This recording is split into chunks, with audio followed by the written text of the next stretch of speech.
Hi guys, it's been a very busy weekend. A lot of things going on. Not one, but two mass shootings. Uh, at least the one in South Texas seems to be a real setup. It looks like there are so many errors in what they did and how it was put together and everything that's been released. It would seem like they really want us to know that it was fake. Now, by fake, I don't mean that nobody died. Certainly people died. But the first eyewitnesses saw four men dressed in black walking through the store shooting. Turns out it's one guy who looks very much like the guy who did the shooting at another recent mass shooting. The picture of him going into Walmart has him wearing what very much appears to be the military kind of pants with the pockets up and down the legs. When they arrested him a few minutes later, he was wearing nice pressed, clean khaki pants. And that's not the only thing wrong. There were a lot of mistakes in what they put out, so much so that one would think it was on purpose, and that those of us whose eyes are open were supposed to see through it so that they can call us kooks and nuts and say that we're crazy. Anyway, that being the case, I want to talk about time. I put up a clock a little earlier on Facebook set to 1948. You know, much of what I believe and understand about what is going on in the end times and right now is based on this idea that God over and over again starts the end time clock with the return of Israel to the land. And in 1948, Israel returned to the land. There are a lot of people that talk about all sorts of things and preterists who want to say that it's not real, and people that say, oh, it's a fake and phony Israel, it's not real. Well, how come God mentions a real Israel in the end times and God never once mentioned a fake or a phony Israel? There is just so many things that had to happen. And God even specifically says that Hebrew would be the language. And this is amazing because did you know that Hebrew was not Jesus' first language? Jesus' first language, the language everybody spoke, the language his mama spoke, the language all his buddies in school spoke was Aramaic, not Hebrew. And wow, God said in the end days that Hebrew would be the language. There are so many miracles associated with it, and I just can't help but believe that that is when the end times clock started. So where are we on the clock? Well, right now in 2019, we're at 1948 plus 71. It's been 71 years. Next year, in 2020, is 72 years. Now, I'm not saying anything's going to happen next year. I don't know what's going to happen next year. I would be extremely surprised if nothing happened next year. But I don't know what's going to happen. And I'm not going to lie to you, and I'm not going to try and make stuff up. People are big on dates. I've seen a lot of people warning about August 11th for some reason. Somebody else just mentioned Thursday, August 22nd, and a couple of days following that as a big time. And it may be, I don't know. I'm not into specific dates or telling you when certain things are going to happen. I'm not going to do that, but I am going to tell you We are 71 years into what is officially the last days. I don't know how many years there are in the last days exactly. There have been all kinds of estimates. Some people have said that the clock didn't really start until Israel took Jerusalem in 1967. That's possible. I don't know, but I know that the clock has started, and I can look at all of the earthquakes and the volcanoes, and people talk about global warming. Well, didn't God warn that all these things would change? In the last days, I see all of the knowledge that has increased, the travel that's increased, all of the signs are there, and we can't stop that clock. People, especially in the United States, are just terrified that this nation might fall apart. Well, I got news for you. This nation is going to fall apart. Really, it is. It has to. When they formed this nation in 1776, it was to be a new world order. It was spoken of as being a phoenix.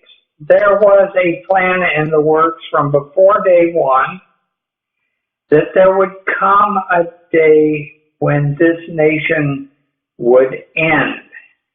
Because this nation is a new world order, but it is limited to one piece of one particular continent. It is stuck in America between Canada and Mexico, and it ain't going nowhere. It just isn't going anywhere. And so the goal all along has been to take this new world order worldwide. This is the kingdom of the beast. This is the kingdom of the Antichrist. This is the new world order. This is Babel undone, as I mentioned in my book so frequently. Satan was really hurt at Babel. He was doing things, and God testified, and God himself said, listen to me, God said, if they, as one people, having one language, can accomplish this, they can do anything they set their mind to do. And it was because of that, and a reaction to that, that God separated the people by language and separated them into tribes and tongues and nations, which would inevitably fight each other. And as long as the nations are fighting each other, they cannot fight God. They're too busy fighting each other to get in some kind of a spiritual thing and going against God Almighty with some kind of tank or airplane, or even some kind of witchcraft, because they're using their witchcraft on the country next door. So Satan has to put things together, and God says that he will do it. He will accomplish it. We are coming up before Jesus returns in a time when everything will be united. The world will have one government, one king, one ruler. They will all be able to communicate, whether they enforce a new language, start to, which they've talked about, or whether it's just through the fact that with modern computers we can translate anything to anybody, and everybody can understand each other through the computers, and they're getting better all the time. And so there is coming a one world government. And that cannot come unless individual nations, and in particular the most powerful nations, fall. Unless Western civilization and the United States and England and Germany and France and Italy, unless they die, there can be no New World Order. Everybody has to reach the point where they are willing to take down the flag. Okay? Everybody has to take down the flag, and the United States of America has to take down the flag. And how do you do that? You open the borders and you flood it with people who have absolutely no loyalty, no attachment, zero emotional attachment to the nation in which they are living. I would have trouble. Now, I know all that I know, and I know so much about this government being fake, and I know about the deep state, and I know about so many things that should discourage me, but still the idea of taking the American flag down and replacing it with something else bothers me. Do you think that immigrants coming from the Middle East are worried about the U.S. flag coming down? Do you think that immigrants from all over South America would cry if the American flag came down? No, they have no attachment to that flag at all. Zero, zilch, nada. Nothing. No attachment to this country. No understanding of its history. No understanding of what makes it special. No understanding of what makes it different, except that it's like a Disney World compared to where they came from. And if you take down the flag, these people aren't even going to notice. And that's the point. And the same thing is happening in Europe and all over the Western world.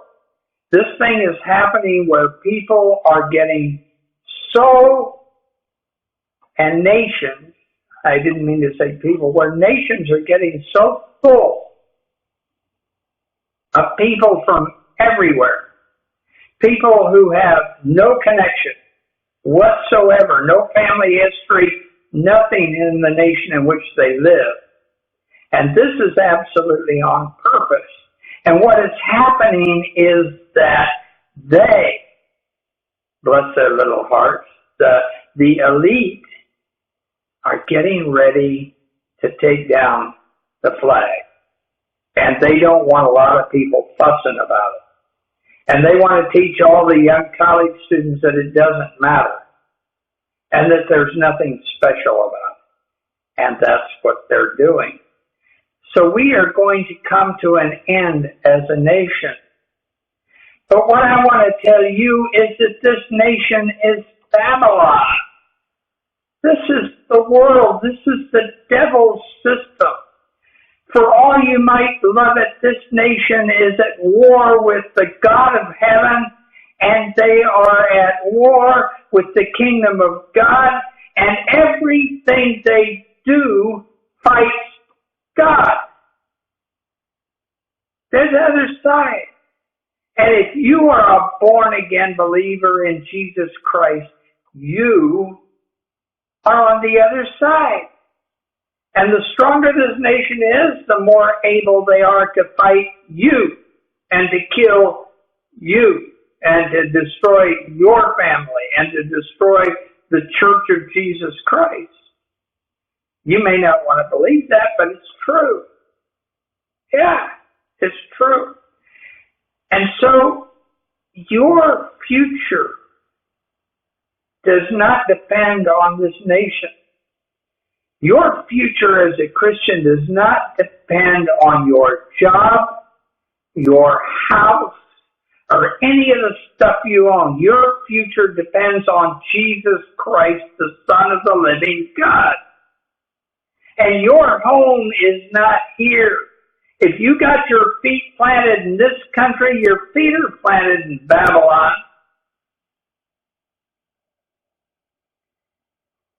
And when we go to heaven, you're going to stay here. Because to go there means losing here. And you just love here. Well, folks, I don't love here anymore. I don't love here. I want to go home. I want to go home. And I would encourage you to start praying and thinking along the lines that heaven is my home. Oh God, make us feel at home in heaven. Make us feel ill at ease here. Make us feel uncomfortable here. Help us to understand that we are strangers and aliens wandering in a foreign land. When you begin to feel like a stranger and an alien in a foreign land, the idea of going to heaven, home, home. You ever want to go home? You ever really want to go home? Well, if heaven's your home, you're going there. And you're going to get there. And the clock has started, and there is nothing you can do to stop it. Babylon is going to be destroyed in a single hour. The United States of America is going to die. Western civilization is going to die. One man is going to take the throne of the world. There is going to be one language, one government, one religion, one people. There aren't going to be white people and black people anymore. Everybody's going to be brown. Because they want to mix everybody up. They want to get rid of the extremes. They want to reunite the world as one people. And they want to kill most of us. They want to get the population down to 500 million people. That means they have to kill 6.5 billion people. The Bible tells us that the Antichrist will make war against the saints, and he will overcome them. I know preachers hate to preach on that verse. And most preachers have never preached on that verse. But it is true. The Antichrist will make war against the saints, and he will overcome us. And he will kill us. And there will be mass executions. And Christians will suffer and die. But Christians don't belong here anyway. We're going to heaven. And when Jesus comes back at Armageddon with the sword in his mouth and all of the fire and the smoke and destroys the Antichrist, we're going to be on horses right behind him. And we're going to rule and we're going to reign with him. And that's the future you're looking for. Let go of this place. Let go of it. Get it out of your head. Get it out of your heart. Let go of this place. Please, for God's sake, for your sake, for your family's sake, let go of this world. Get your butt out of Babylon. And get out now. And I don't mean move to Mexico. That's not what I'm talking about. I'm talking about getting your heart and your mind and your affection out of this world. I'm talking about letting go of that house and that job. You don't have to move out until they move you out. But you have to let go of it in your heart. So that when the day comes when you have to choose between that house and Jesus Christ,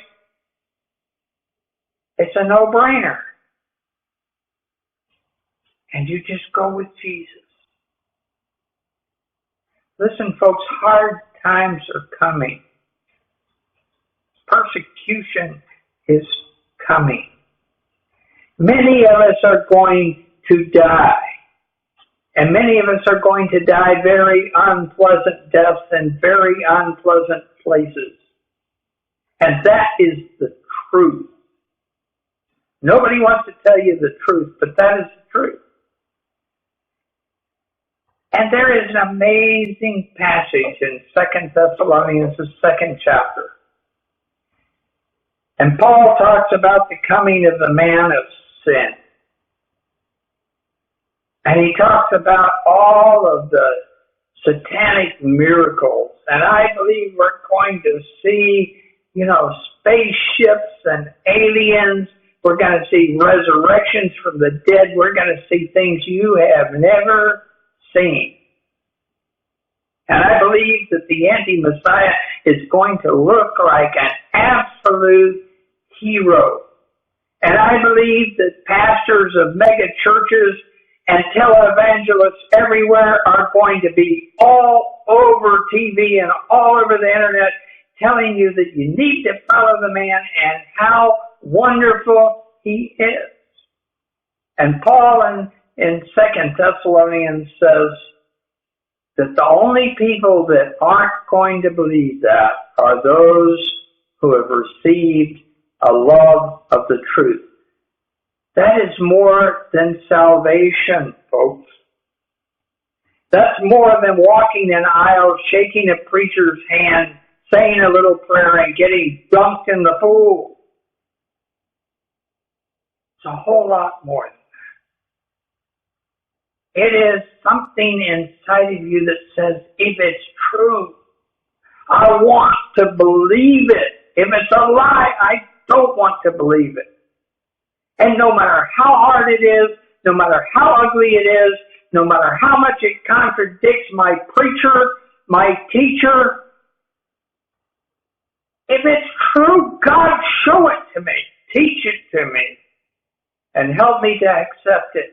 Because I love it. It may be ugly, but it's true. And I love it. I love it. You need to accept the love of the truth. And the truth is, life as you have known it has a very short time. Everything is about to change. Are you ready?